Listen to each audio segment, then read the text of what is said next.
Hello friends, வணக்கம். ஒரு அருமையான சாம்பார், வெண்டைக்காய் சாம்பார் குயிக்காகவும் ஃபாஸ்ட்டாக எப்படி செய்யணும்னு பார்க்குறோமா? அதுக்கு முன்னாடி நம்ம சேனலுக்கு முதல் வரீங்கன்னா சப்ஸ்கிரைப் பண்ணிட்டு பெல் பட்டனை ப்ரெஸ் பண்ணிட்டு பாருங்கள். அப்போ தான் நான் போகிற வீடியோ உங்களுக்கு நோட்டிஃபிகேஷனில் வந்துகிட்டே இருக்கும். இது வந்து பார்த்திங்கன்னா சாதம், தோசை, சப்பாத்தி இதுக்கெலாம் ஒரு ஃபென்டாஸ்டிக்கான ஒரு சாம்பாராக இருக்கும். குயிக்காகவும் ஃபாஸ்ட்டாகவும் செஞ்சிடலாம். வாங்க அது எப்படி செய்யலாங்கிறது இந்த வீடியோவில் குயிக்காகவே பார்த்துடலாம்.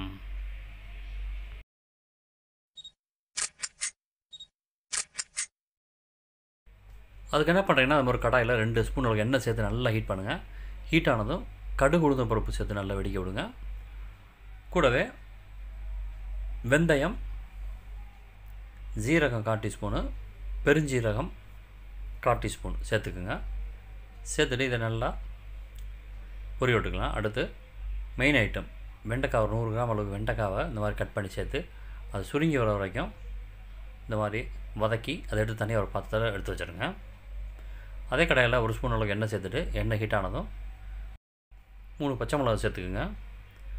அடுத்து ஒரு பெரிய வெங்காயத்தை நம்ம பொடிசா கட் பண்ணி சேர்த்துட்டு கூடவே 5-6 பல் வெள்ளை பூண்டை பொடிசா கட் பண்ணி சேர்த்துட்டு நல்லா ப்ரௌன் ஆகிற வரைக்கும் வதக்கி எடுத்துக்கலாம். இந்த மாதிரி நல்லா ப்ரௌன் ஆகணும், அப்போ தான் நல்லா டேஸ்ட்டும் மனம் அதிகமாக இருக்கும்.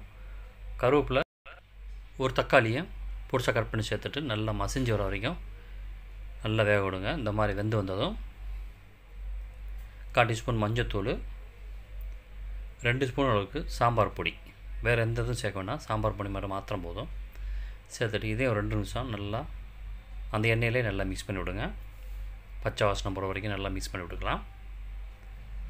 அடுத்து இதுக்கு தேவையான அளவுக்கு தண்ணி, உங்களுக்கு எந்த அளவுக்கு குவான்டிட்டி வேணுமோ அந்தளவுக்கு தண்ணி சேர்த்துக்குங்க. நான் இந்த மாதிரி 2.5 கப் அளவுக்கு தண்ணி சேர்த்துக்கிறேன்.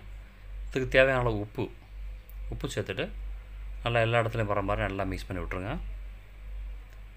இந்த மாதிரி நல்லா மிக்ஸ் பண்ணிவிட்டு மூடி போட்டு ஒரு 10 நிமிஷம் நல்லா கொதிக்க விடுங்க. பாருங்கள், கொதித்து வந்துருச்சு. இதில் வந்து நம்ம ஏற்கனவே வதக்கி வச்சுருந்தேன் அந்த வெண்டைக்காவை சேர்த்துக்கலாம். வெண்டைக்காவை சேர்த்துட்டு நல்லா மிக்ஸ் பண்ணிவிட்டு மூடி போட்டு அதை நல்லா கொதிக்க விடுங்க.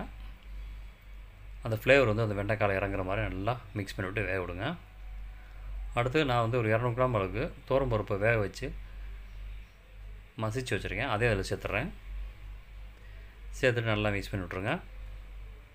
இந்த மாதிரி நல்லா மிக்ஸ் பண்ணிவிட்டு ஒரு எலுமிச்சம்பழம் அளவுக்கு புளியும் இந்த மாதிரி கரைச்சி அதையும் சேர்த்துருங்க.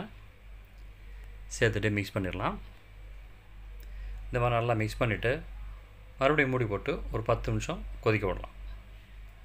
பாருங்கள், நல்லா கொதித்து ஒரு கட்டியான பதத்துக்கு வந்துடுச்சு. நல்லா கமன்னு வாசம் வருது. அவ்வளோதாங்க, ரெடி ஆகிடுச்சு. கடைசியாக கருவேப்பிலையும் கொத்தமல்லி தலையும் சேர்த்து மிக்ஸ் பண்ணிட்டீங்கன்னா ஒரு ஃபென்டாஸ்டிக்கான ஒரு ஈஸியான டேஸ்ட்டான ஒரு சாம்பார், வெண்டைக்காய் சாம்பார் ரெடி ஆகிடுச்சுங்க. இதே மாதிரி எல்லோரும் பண்ணி பாருங்கள். இந்த வீடியோ பிடிச்சுன்னா நம்ம சேனல் மிஸ்டர் விஜயன் ப்ரோ சேனலை சப்ஸ்கிரைப் பண்ணிவிட்டு பெல் பட்டனை ப்ரெஸ் பண்ணிங்கன்னா நான் போகிற வீடியோ உங்களுக்கு நோட்டிஃபிகேஷன் வந்துகிட்டே இருக்கும். தொடர்ந்து இந்த மாதிரியான வீடியோ பார்க்குறதுக்கு நம்ம சேனல் தொடர்ந்து பாருங்கள், சப்போர்ட் பண்ணுங்கள். இந்த மாதிரி குயிக்கான வீடியோவுக்கு நம்ம சேனலை தொடர்ந்து பாருங்கள், சப்போர்ட் பண்ணுங்கள். தேங்க்யூ ஃபார் வாட்சிங். நன்றி, வணக்கம்.